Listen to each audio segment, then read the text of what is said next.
is zakat applicable on money that you've loaned out?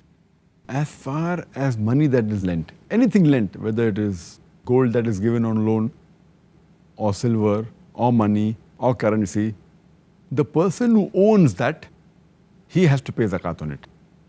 Though I know that the one you have lent to, but natural, without any riba, without interest, that's haram in Islam.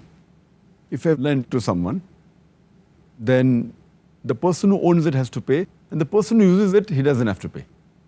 And you have to calculate it. For example,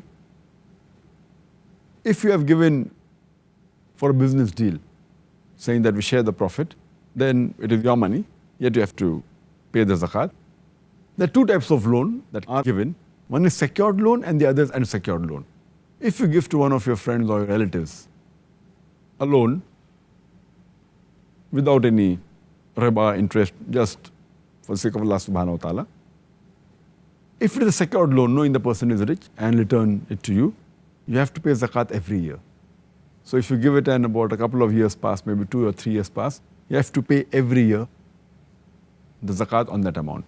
If you have lent 100,000 rupees, $100,000, then you have to pay 2,500 rupees or $2,500 every year on the money you have lent every year.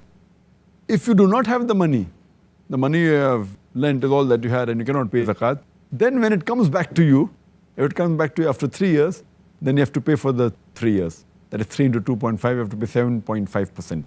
That's $7,500 or 7,500 rupees.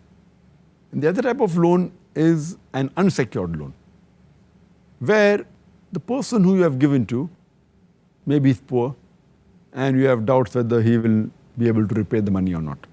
If it is unsecured loan, and if you feel that you may not receive the loan you have given, so if you don't want to pay, you need not pay every year. But if you don't get the money, then you don't pay the zakat. But if you get the money maybe after 5 years, then you have to pay for all the years that you had lent. So if you have paid for 5 years, 5 into 2.5, that becomes 12.5%. So you pay 12,500 rupees or $12,500 on that amount. Okay, well, I think that's very clear. Thank you very much, Dr. Zakir.